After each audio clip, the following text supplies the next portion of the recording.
Well, good morning.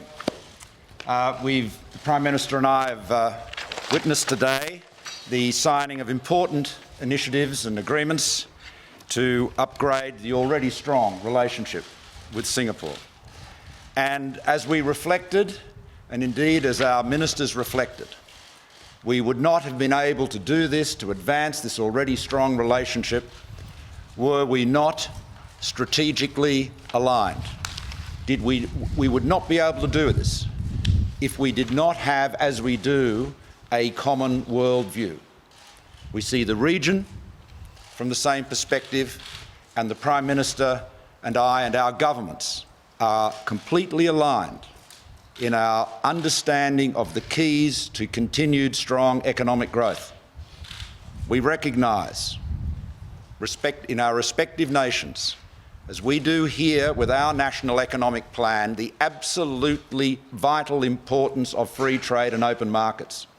Singapore is founded as an open market, a nation built on free trade, and we recognise that that provides the growth and jobs for the future. And just as Prime Minister Lee has stood up against arguments for protectionism and populist arguments for protectionism, which we see swirling around the world at the moment, so too do we here in Australia recognise that the key to our national economic plan is free trade, open markets, our big export trade deals, and of course this comprehensive strategic partnership with Singapore.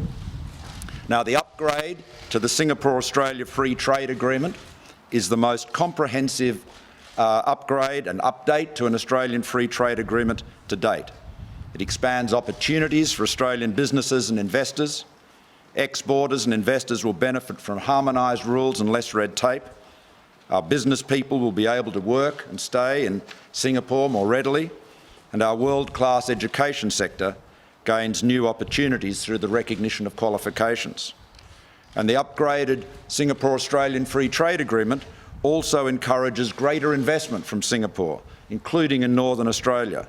Singapore is already a major foreign investor in Australia, and we're keen to see that relationship grow, including through the Northern Australia Agribusiness Development Partnership, which serves to meet both Singapore's food security needs and our focus on developing the North.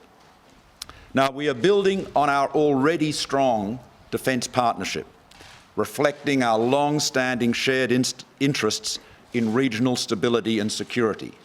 Each of our nations understand that the foundation of the remarkable economic growth in our region over the last 40 years has been the relative peace and harmony in our region, and its maintenance is vitally important to us. Singapore will increase the amount of military training it does in Australia and with Australians, and it will help us to work together on regional security and humanitarian challenges. Our strategic partnership will generate substantial economic benefits in Central and North Queensland. Local builders and engineers will construct the roads and facilities for the Singaporean Defence Forces to conduct training exercises. The investments centred around Townsville and Shoalwater Bay will help local workers and businesses make the transition from the mining construction boom, that transition of our economy growing at 3.3%, a remarkably successful transition when you consider some of the gloomier forecasts of a few years ago. This is the focus of our economic plan, and it adds to our own government's unprecedented investment in defence capability and facilities in Australia. We've signed an agreement today to work more closely on law enforcement to prevent and disrupt transnational drug crimes.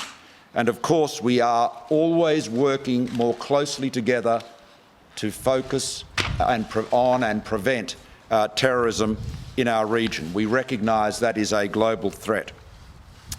But perhaps, in some respects, underlying all of this as a theme and a commitment is greater collaboration with Singapore on innovation and science. We have truly complementary skills there. The collaboration between CSIRO and A*STAR, the landing pad, the innovation landing pad we're establishing in Singapore, this is the key to the future, as Prime Minister Lee said in his National Day address that I've been quoting over the last week as a great outline of the challenges economies like ours face. But above all, it is the people-to-people ties that are so important. Each of our countries are remarkably successful multicultural societies. Our people are connected in so many ways. Singaporeans and Australians feel at home with each other.